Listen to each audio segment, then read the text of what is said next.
It's my life. Lazy. It's my life. I got dirty. It's my life. Welcome back to Collect Them All or Die Trying, the spoiler room, comic cliff notes. And before we kick things off, don't forget to check out my man Frank Castle at coffeeandthecomic.com so you can get your hands on Something's Killing the Children or any other comic you might find on my channel and many more. And check the description so you can find out how to save 10% on your next order. Cause I'm so cool, Brewster. Now let's get into this. Something's Killing the Children, The Angel of Archer's Peak, Part 5. And now we open up issue 5 in the same place where Erica Slaughter last left James in last issue, behind a ridge and out of harm's way, as she entered the cave where the supposed Class E7 monster now resides. And as scared as James is already, he gets a glimpse of a dead, decaying corpse of a deer. And this gives him flashbacks of when he witnessed the killings and the deaths of his friends back in issue 1. And this doesn't put James in a good state of mind, because he thinks he's starting to lose it as he starts crying and believes that he's starting to hallucinate when Octo starts talking to him. And Octo, let me tell you, he is the schoolyard bully, and he's good at it. And Octo, he goes on to chastise James, saying things like, "I don't know why she brought you here, such a weak little thing. You should run back home.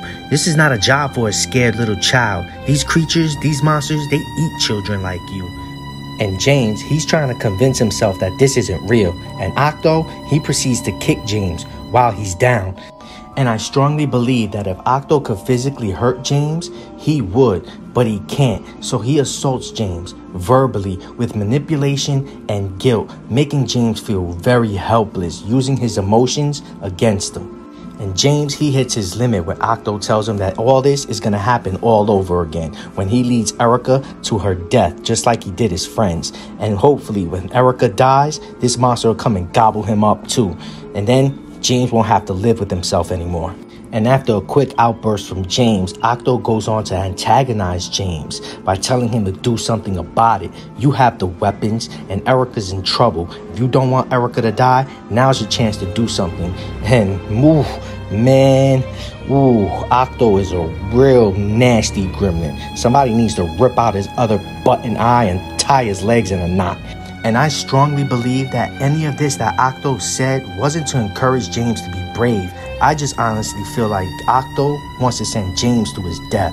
And we finally get back to the events that are unfolding in the cave, where Tommy has Erica at gunpoint and the monster is directly behind him. And Tommy, he's not that adamant at pulling the trigger because Erica, she rushes right past him, telling him to get the hell out of the way. And Erica puts that House Deep Hole chainsaw to work as she cuts off a leg of one of the monsters. And before she can go for another one, she's interrupted by Tommy, who rings off a shot, which luckily misses Erica. And Tommy, he doesn't know what the hell he's looking at. He thinks he's watching a circus mime audition for a John Woo movie. And Tommy, he lets off a couple of more frantic shots, missing Erica but hitting the monster instead, making it even more angry. And Erica, she attempts to disarm James, who's likely to get everybody killed. And in the scuffle, she takes a punch and she loses her footing, which puts James in the position to shoot her at close range and guaranteed not to miss. But with her instincts, she kicks his arm out of trajectory, which ends up hitting James in the stomach, who's now in the cave thanks to Octo. Tommy, he slows his roll from being Rambo after realizing he just shot James. And Erica takes the wind out of him by punching him in the stomach and briefly out of the equation. And Erica, she takes James' jacket and she throws it across the cave, using it as a distraction, telling everybody that they need to be extremely quiet. Because like in the movie A Quiet Place, this monster uses scent of smell and is blind. And before Tommy could even catch his breath, everybody hears a soft voice of a little girl named Bayan coming from within the cave. And Erica is very confused because there was no Bayan on the list of missing or dead children. And this little girl goes on to say that the monster killed her sister and she's been in this cave for quite some time. And it's at this moment in time where Tommy finally finds his sister Sophie amongst a pile of bodies within the cave. And she wasn't as lucky as Brian, as Erica tells him that there's no time to grieve because we got to get out of here, because she's not as confident or thinks that anybody is getting out of this alive. And this is where we get the first mention of the House of Slaughter, which is an elite secret organization of monster hunters, which Erica Slaughter was once a part of. Now, because Erica thinks nobody's going to make it out of this alive, she's adamant that Tommy see the truth. So she injects Tommy in the temple area of his head with a chemical compound called Horde Gold, which is made from the House of Slaughter. I believe a lot of people might have missed way back in issue 1 when Erica first arrived in Archer's Peak and her first meeting with James. She revealed a device on her head near her temple area when she brushed back the hair over her ear, and I strongly believe that this device is what allows her to see these monsters that people manifest out of fear.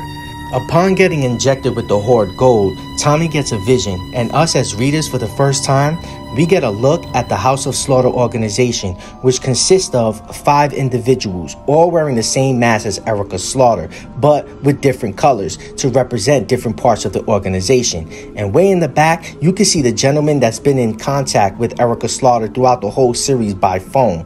And what makes it even more scary is that all the guys sitting at the table have a stuffed doll of their own. Now that is scary. Then we jump back to the cave where Tommy is finally face to face with the truth, and Erica is urging Tommy to get James and Brian back to safety. But Tommy doesn't want to leave the body of his sister behind, but Erica makes a promise that if she pulls this off, they'll get out all the bodies. And she turns around to face the monster. And Erica makes one more promise, and she swears to God that she's gonna burn that fucking octopus. And with a chainsaw in one hand and a machete in the other, Erica Slaughter swoops in for the kill. Then we get back to Detective John, who's just now waking up from getting hit in the back of the head by Tommy with a gun earlier this issue. And seeing all the injuries that everybody sustained, he knows that he has to get everybody help and help fast. So he calls ahead to St. Mary's Hospital, saying that he's got 3 coming in hot and they're still alive, but he doesn't know for how much longer. Then we jump back to Erica, who's the one making the phone calls this time, and she is pissed, going on to tell them that she did what she had to do to save lives, and she'll deal with whatever consequences come at her. And she's also telling him that they classified the monster wrong. It wasn't a food stash, it was a nest. Then we finally get a name of the man behind the call. His name is Aaron, and she tells him to shut the F up and listen. It was a mother. This monster had children, and those children are out there now, and they're hungry. If this town is going to survive, they're going to have to kill them and kill them fast.